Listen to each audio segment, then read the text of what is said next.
Hello guys, मैं पारखी बहुत स्वागत करती हूँ आप सभी का अपने यूट्यूब चैनल स्टडी विद पारखी में। और आज हम पढ़ेंगे ग्लोबल वार्मिंग, जिसे कहते हैं भूमंडलीय ऊष्मीकरण। अब ये ग्लोबल वार्मिंग क्या होते हैं, इसको समझते हैं और इसके क्या क्या इफेक्ट होते हैं, क्या क्या इससे लोगों को परेशानी हो सकती है, इसके बारे में समझते हैं ये कैसे होता है। तो ग्लोबल वार्मिंग की बात करें तो ग्लोबल वार्मिंग का सीधा सा मतलब है टेम्परेचर में कंटिन्यूस वृद्धि, टेम्परेचर में होने वाली लगातार वृद्धि, लगातार वृद्धि। ठीक है। अगर हमारे जो अर्थ का टेम्परेचर है, यानी अर्थ अर्थ के जो एटमॉस्फेयर है, वातावरण है, एटमॉस्फेयर, उसके टेम्परेचर में क्या होती है, लगातार वृद्धि होती रहती है। इसी को कहा जाता है ग्लोबल वार्मिंग। यानी कि अनियमित रूप से हमारे जो अर्थ का, जो हमारे वातावरण का तापमान है वो बढ़ता जा रहा है, बढ़ता जा रहा है। ठीक है। तो उसे क्या कहेंगे, ग्लोबल वार्मिंग। इसके कई रीजंस होते हैं। ठीक है। अब समझ में आप समझते हैं कि किस तरीके से हमें ग्लोबल वार्मिंग की प्रॉब्लम होती है। देखिए, मान लीजिए ये अर्थ है आपकी, अर्थ क्या है, ये अर्थ। ठीक है। अर्थ के ऊपर क्या होता है, एटमॉस्फेयर, एटमॉस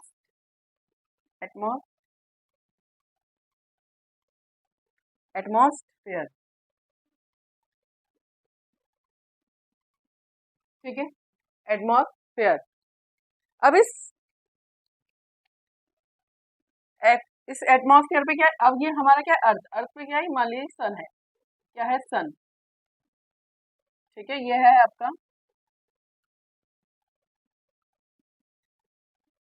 सन।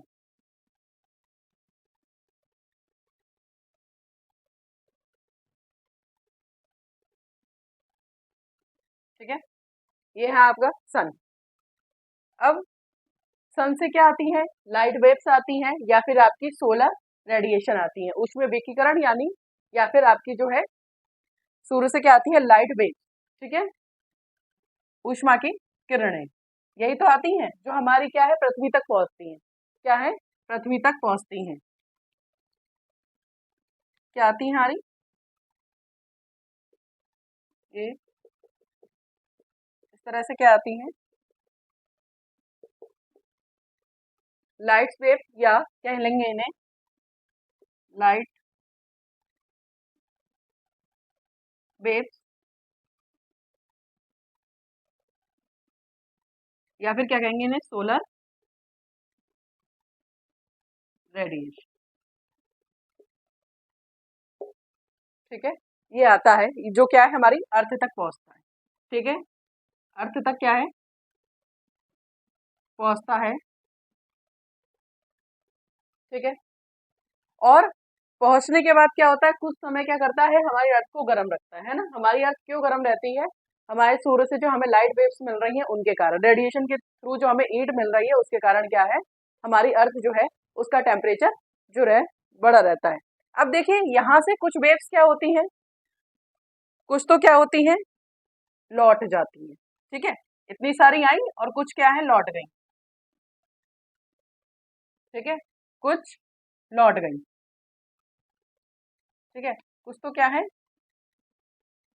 लौट गई, और कुछ क्या है, वो नहीं लौटी। यानी कुछ तो क्या है, रिफ्लेक्ट होकर वापस चली गई, यानी जहां से आई थी वहीं से क्या है, वापस चली गई। तो यहाँ हमारे सन से वेव्स आ रही थी, लाइट वेव्स, और कुछ क्या है, बाय रिफ्लेक्टिंग, या लिख लीजिए बाय रिफ्लेक्टिंग।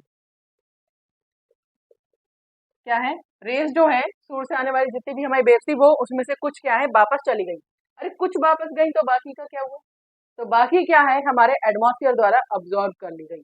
अगर आप जानते हैं तो हमारा जो एटमॉस्फेयर है, वायुमंडल, उसमें क्या होती है, बहुत सारी गैसें होती हैं। क्या होती हैं, गैसें होती हैं इसमें, और इसके साथ ही हमारी कुछ ग्रीन हाउस गैसें भी इसमें शामिल है। कौन सी, ग्रीन हाउस गैसें, वो भी शामिल है इसमें। ग्रीन हाउस गैसेस में कौन सी होती हैं आपकी, कार्बन डाइऑक्साइड, नाइट्रस ऑक्साइड। ठीक है, जलवाष्प भी आ जाता है। ठीक है, तो इस तरह से क्या होती हैं, हमारी जो मीथेन है, ये सब क्या है, ग्रीन हाउस गैसें होती है। तो एटमॉस्फेयर में ये क्या होती है, वायुमंडल जो है वो क्या है, गैसों का मिश्रण, है ना। छोटे क्लासेस में आपने साइंस के बुक में पढ़ा होगा कि वायुमंडल क्या है, गैसों का मिश्रण। वायुमंडल क्या है, कई गैसों से मिलकर बना है। तो वही गैसें क्या करती हैं, इन लाइट वेव्स को ऑब्जॉर्व कर लेती हैं, रोक लेती हैं अपने पास, और रोक कर क्या करती हैं, इस तरीके से उनका एक आवरण बना लेती हैं। इस तरह के समझिए आप, उनका क्या करती हैं, ये देखिए डायग्राम के माध्यम से समझेंगे ना तो बहुत अच्छे से समझ में आएगा, वरना मैं आपको लिखवा के रटवा भी सकती थी, ठीक है ना, लिख के दे दिया और रट लिया, लेकिन ऐसे समझेंगे तो याद है। इन्होंने क्या करा, एक क्या कर लिया, गैसों का आवरण बना लिया, और इस आवरण ने क्या करा, इन लाइट वेव्स को जाने नहीं दिया और अपने पास क्या है, रख लिया कि हम भाई नहीं देंगे, तुम्हें वापस नहीं देंगे, तुम हमें जो दे रहे हो वो हम तुम्हें देंगे ही नहीं वापस। कुछ ले लिया, कुछ हिस्सा क्या है उसमें से ले लिया। तो हमने क्या पढ़ा कि सन से क्या है, लाइट वेव्स आई, उन लाइट वेव्स में से कुछ तो रिफ्लेक्ट होकर वापस चली गई, और कुछ क्या है, जिस गैसों ने आवरण बनाया, जो हमारे एटमॉस्फेयर में गैसें थी, उन्होंने क्या करा, एक आवरण बनाया, और उनको क्या है, उसमें से कुछ हिस्से को, ठीक है, बाकी सब तो चला गया, लेकिन कुछ हिस्से को क्या है अपने पास रखा, जो कि क्या करता है, हमारे अर्थ के टेम्परेचर को बनाए रखता है, ठीक है, अर्थ के टेम्परेचर को बनाए रखता है। लेकिन ठीक है, चलो बनाए तो रखता है, लेकिन कुछ टाइम बाद क्या होता है, ये आवरण क्या होता है, बहुत बढ़ जाता है। क्या होता है, कुछ टाइम बाद ये सघन हो जाता है। क्या होता है, सघन, यानी कि बहुत ज्यादा बढ़ता जाता है, बढ़ता जाता है, ठीक है ना। ऐसा तो है नहीं सन से लाइट वेव्स नहीं आएंगी या वायुमंडल की गैसें खत्म हो जाएंगी, ऐसा तो नहीं, वो ऑब्जॉर्व करती जा रही है, करती जा रही है, तो क्या होगा, आवरण और भी ज्यादा बढ़ जाएगा, और क्या है, लाइट वेव्स के एक बड़े हिस्से को रोक लेगा, ठीक है ना, लाइट वेव्स को और ज्यादा रोक लेगा। तो उससे क्या होगा, हमारा टेम्परेचर क्या है, बढ़ता चला जाएगा अर्थ का, और हमारे क्या ग्लोबल वार्मिंग की के जो है बुरे इफेक्ट देखने को मिलेंगे। अब क्या क्या इफेक्ट होते हैं ये आगे समझेंगे। तो सबसे पहले हमने ये समझा कि किस तरीके से हमारी लाइट वेव्स आती हैं, किस तरह से वो अब्जॉर्ब होती हैं, और किस तरह से हमारी ग्लोबल वार्मिंग की जो प्रॉब्लम है वो बढ़ती चली जाती है। तो सबसे पहले लिखिए इसके बारे में, इसे बनाइए, तब इसके बारे में भी लिखवाते हैं। लिखिए, धरती के या अर्थ के एटमॉस्फेयर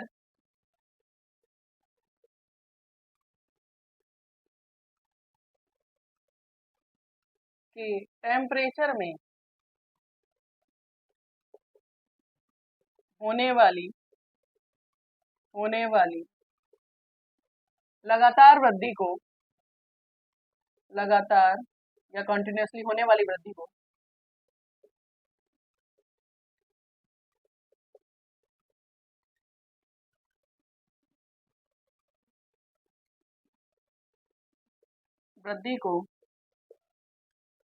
ग्लोबल वार्मिंग या भूमंडलीय ऊष्मीकरण कहा जाता है, कहा जाता है, ठीक है। ग्लोबल वार्मिंग किसे कहते हैं, हमारे एटमॉस्फेयर के टेम्परेचर में होने वाली वृद्धि को। अब इसमें लिखिए सेकंड पॉइंट कि सूर्य से आने वाली किरणें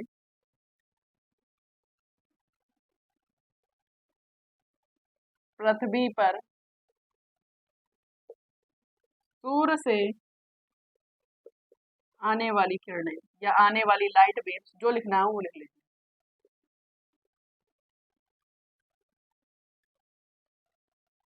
पृथ्वी पर सूर्य से आने वाली किरणों से,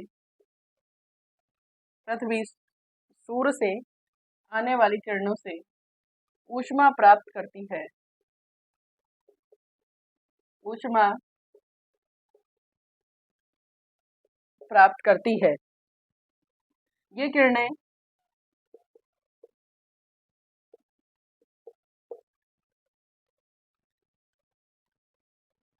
अर्थ से होते हुए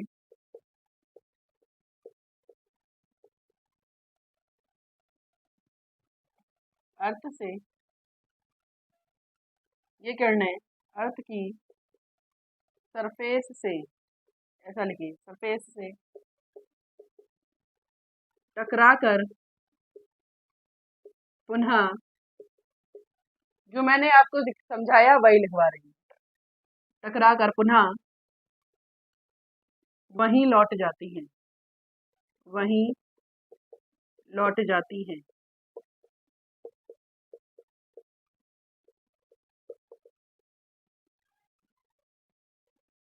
लेकिन इन किरणों का एक हिस्सा वायुमंडलीय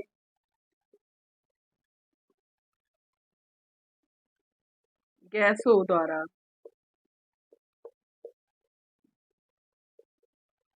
और ब्रैकेट में लिख लीजिए ग्रीन हाउस गैसें भी होती है, ग्रीन हाउस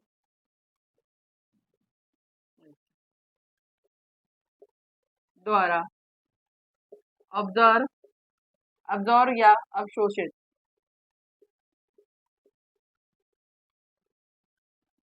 कर लिया जाता है,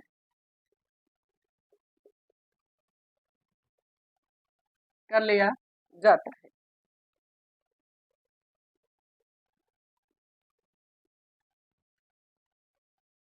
कर लिया जाता है। ये गैसें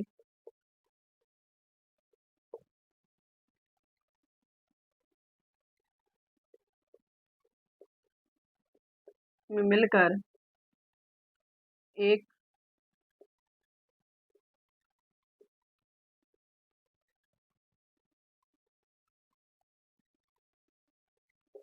आवरण बना लेती हैं। इतना लिखिए, फिर आगे लिखवाती हूँ। यह आवरण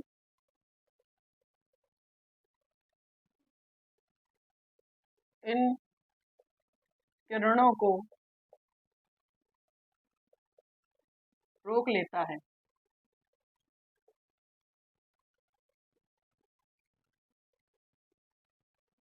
रोक लेता है।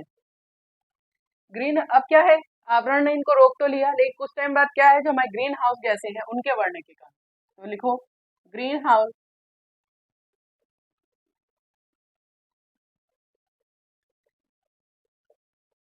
गैसों के बढ़ने के कारण, बढ़ने के कारण यह आवरण और भी सघन हो जाता है, सघन हो जाता है, यानी और भी ज्यादा क्या हो जाता है, ये बढ़ जाता है, और आगे क्या है, और गैसों को नहीं जाने देगा। क्या करेगा, ऐसे में क्या करेगा, ये ऐसे में यह और अधिक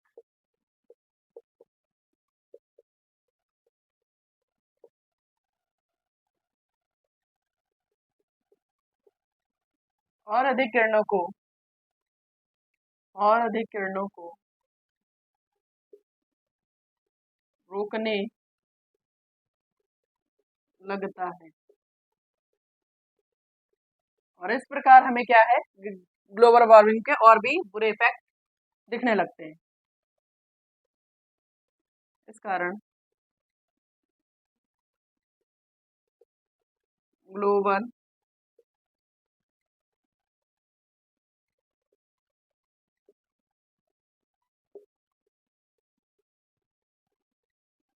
बैड इफेक्ट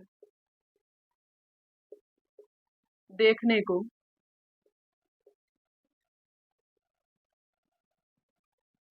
देखने को मिलते हैं। ठीक है, अब इसके क्या है प्रभाव, या कह लो कुप्रभाव।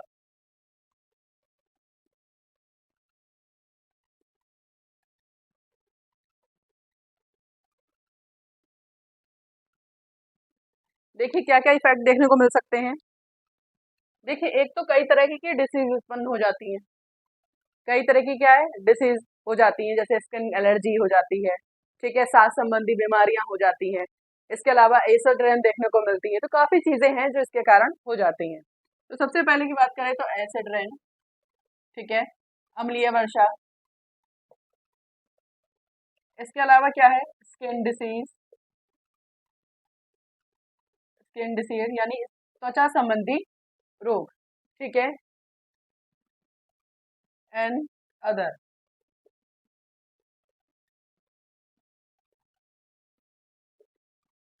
या other medical disease, other medical disease. इसके अलावा जो और बीमारियां हैं वो भी देखने को, ठीक है। और क्या देखने को मिल सकता है, तो एनवायरनमेंट में क्या होता है, जो कुछ ऐसी अनवांटेड जो है गैसेस क्या है जनरेट हो जाती हैं। तो लिखेंगे पर्यावरण में, पर्यावरण में विषाक्त गैसें, विषाक्त यानी जो जहरीली, जहरीली गैसें, विषाक्त गैसें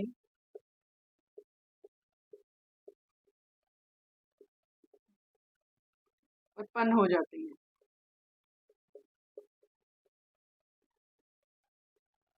ठीक है।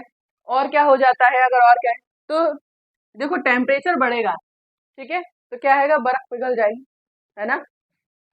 क्या होता है बर्फ पिघल जाएगी टेम्परेचर की वजह से, कहते हैं ना कि बाढ़ आ गई, ये आ गए, ग्लेशियर्स पिघल गए। तो उसका एक कारण ग्लोबल वार्मिंग ही है। ग्लोबल वार्मिंग के कारण ही क्या है बर्फ जो है पिघल जाती है। अब पिघलेगी तो क्या होगा, पिघलेगी तो क्या है वो समुद्र में जाएगी, नदियों में जाएगा उसका पानी, है ना, और उससे क्या होगा जल स्तर बढ़ेगा, और जल स्तर बढ़ेगा तो क्या है बाढ़ आ जाएगी, ठीक है ना, जगह जगह बाढ़ आने लगेगी। तो इसके कारण क्या होता है ग्लेशियर्स की जो बर्फ है, ग्लेशियर की बर्फ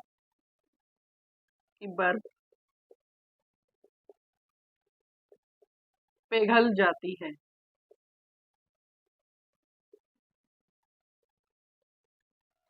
ग्लेशियर की बर्फ पिघल जाती है, जिससे जिससे समुद्र स्थल का बढ़, समुद्र स्थल, समुद्र का जल स्तर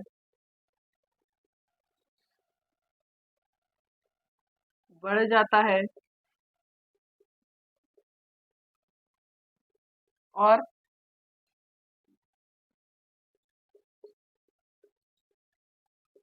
बाढ़ का खतरा, बाढ़ का खतरा हो जाता है।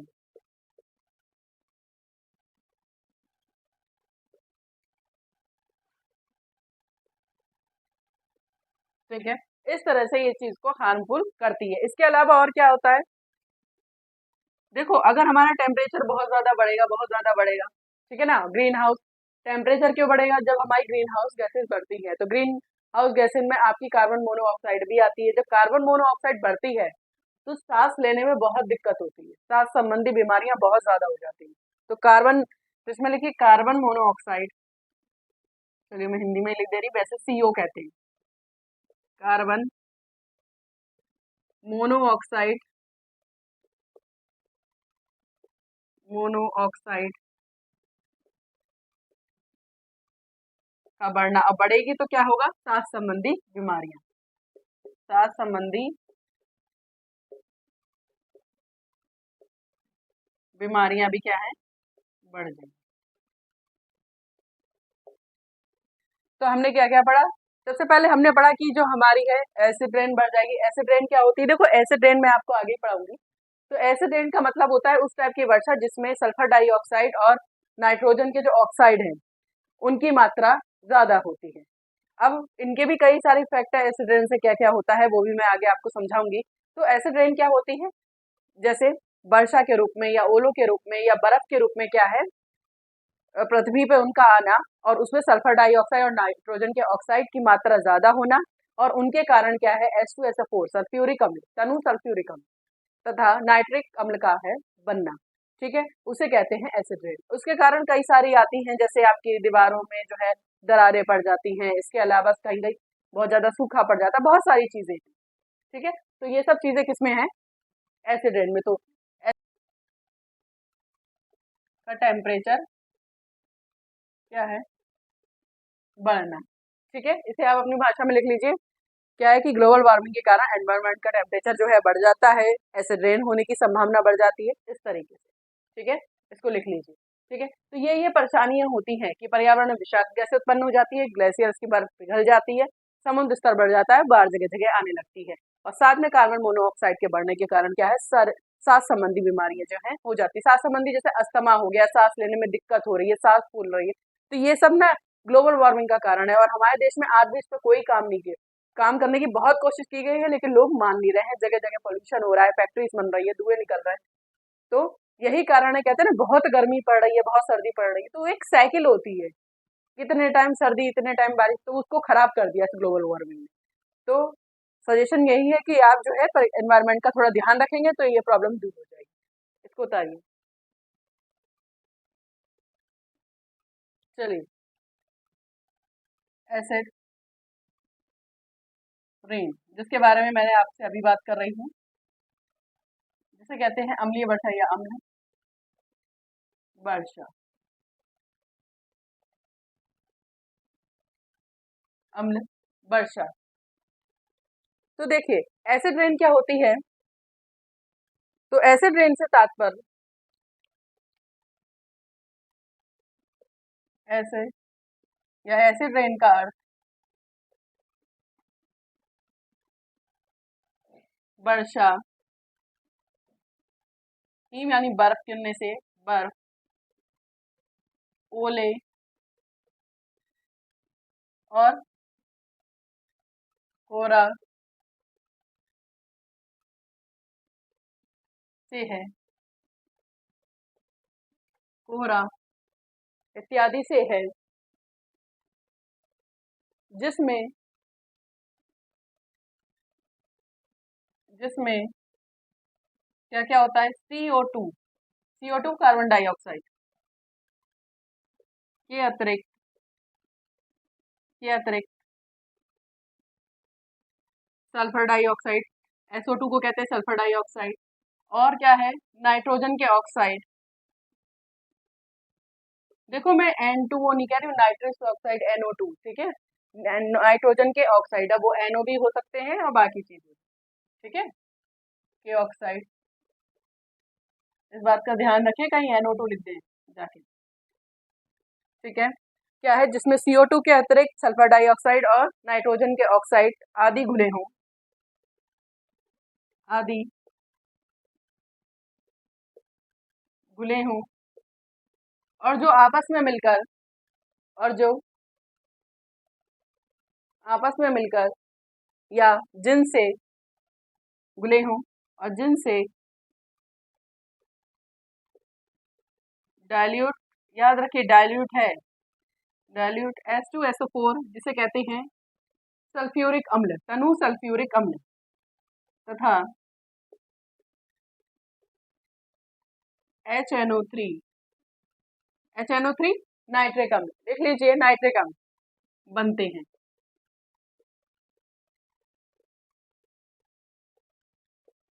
ठीक है, तो हमने लिखा एसिड रेन से तात्पर्य उन वर्षा, कोहरे और बर्फ गिरने से है जिसमें CO2 के अतिरिक्त SO2, N2 के ऑक्साइड आदि घुले हों और जिनसे क्या बन रहा है, हमारा सल्फ्यूरिक अम्ल तनु और नाइट्रिक अम्ल बनते हैं। तो उसे क्या कहते हैं, हम एसिड रेन कहते हैं। ठीक है, कहते हैं ना एसिड रेन में क्या होते हैं, अलग अलग प्रकार के अम्ल होते हैं। ठीक है, इसलिए पहली बारिश का पानी क्या है, लोग संभाल के रखते हैं कि इन्वर्टर में डाल देंगे। ठीक है, तो कारण क्या है, इसमें ये सब चीजें होती हैं। अब पढ़ते हैं कि इसके कारण क्या क्या इफेक्ट होते हैं, इसको उतारिए फिर पढ़ते हैं। देखिए, एसिड रेन या रेन, पानी किस पे आता है, हमारी पृथ्वी पे आता है, हमारी अर्थ पे आता है। तो उस अब एसिड रेन्स यानी कई तरह के एसिड इसमें मिले हैं, कई तरह की अनवांटेड चीजें इसमें हैं, एलिमेंट्स हैं, तो वो क्या करेंगे, ऑब्वियसली हार्म पहुंचाएंगे हमारे अर्थ। अब अर्थ पे किसको हार्म पहुंचाएंगे, जो अर्थ पे रह रहे हैं, है ना, जलीय जीव जंतु हो गए, इंसान हो गए, उन्हें ही तो हार्म पहुंचाएंगी। या अब ये पानी है, किस में जाएगा, नदियों में, सागरों में, तो हमारे जल संसाधन है वो, उनको हार्म पहुंचाएंगे। तो लिखिए, तो इसका अगर इफेक्ट की बात की जाए, इफेक्ट की बात की जाए तो इसके इफेक्ट में सबसे पहला आता है जल संसाधन प्रदूषित हो जाते हैं। क्या है, जल संसाधन या जल साधन प्रदूषित हो, जल संसाधन प्रदूषित हो जाते हैं। और क्या हो जाता है, जल संसाधन के अलावा क्या है, जलीय जीवों, जलीय जीवों। अब भैया जल संसाधन यानी जलों में क्या रहते हैं, नदियों तालाबों में क्या रहते हैं, जीव जंतु रहते हैं अलग अलग टाइप के। जल जलीय जीवों के जीवन को खतरा या फिर जीवन को नुकसान पहुंचता है, नुकसान पहुंचता है।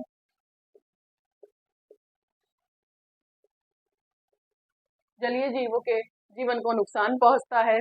इसके अलावा क्या है भाई, जलीय जीवों के साथ क्या है, पेड़ पौधों को भी तो नुकसान पहुंचेगा। पेड़ पौधे किसमें होते हैं, जंगल में। बाकी जगह भी हैं लेकिन जंगल को क्या है, जब पेड़ पौधे सबसे अधिक मात्रा में कहाँ होते हैं, जंगलों में, तो जंगलों को भी इसमें हार्म होता है। ठीक है, तो जंगल भी क्या है, जो जंगल है, तो जंगल पर क्या है, हानिकारक प्रभाव पड़ते हैं।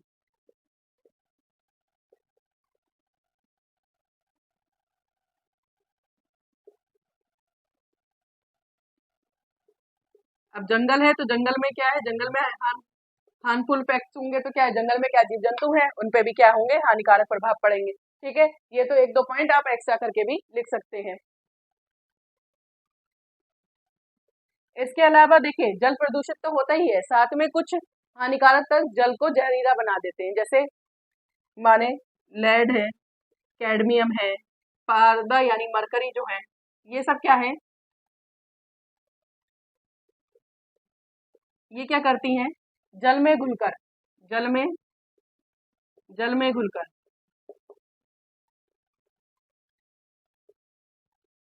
क्या करती हैं, जल को जहरीला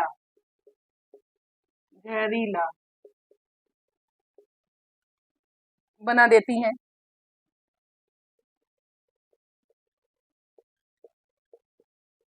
जल को क्या है, जहरीला बना देती हैं। अब देखो, जल जहरीला होगा तो क्या होगा, उसी जल को हम पियेंगे। अब कैसे पियेंगे, वहां जाना ही है पीने। अब हमारे जो पानी घरों में आता है वो कैसे आता है, नदियों से, तालाबों से, इधर से तो पाइपलाइन बिछी है।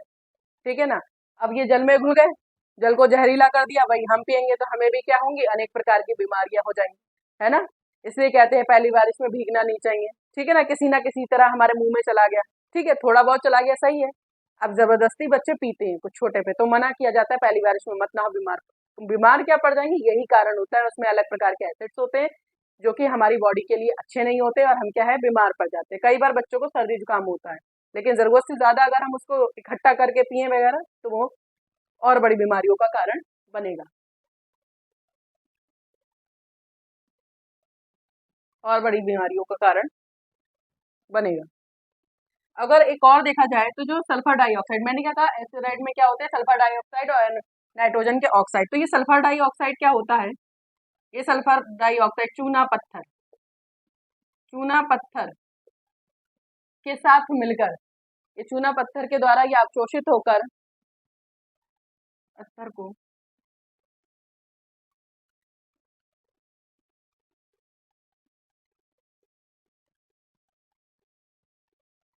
अवशोषित होकर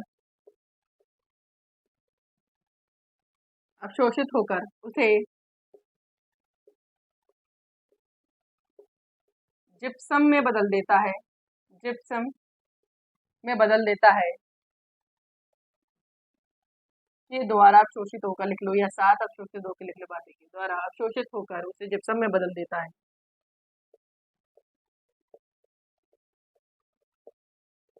अब बदल देता है जिससे जो बिल्डिंग्स होती हैं उसमें क्रैक्स पड़ जाते हैं। क्या हो जाता है, इमारतों में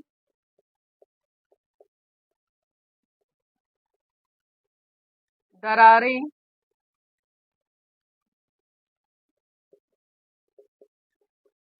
पड़ जाती हैं, दरारें पड़ जाती हैं। उतारिए, मैंने आपको जितना समझाया वो आपको अच्छे से समझ में आ गया होगा। अगर कोई प्रॉब्लम हो तो उसे कमेंट बॉक्स में डिस्क्राइब कर सकते हैं, और मेरी प्रीवियस वीडियो का लिंक जो है मैं इस वीडियो के डिस्क्रिप्शन में डाल दूंगी, तो आप वहां से मेरी प्रीवियस वीडियो भी देख सकते हैं।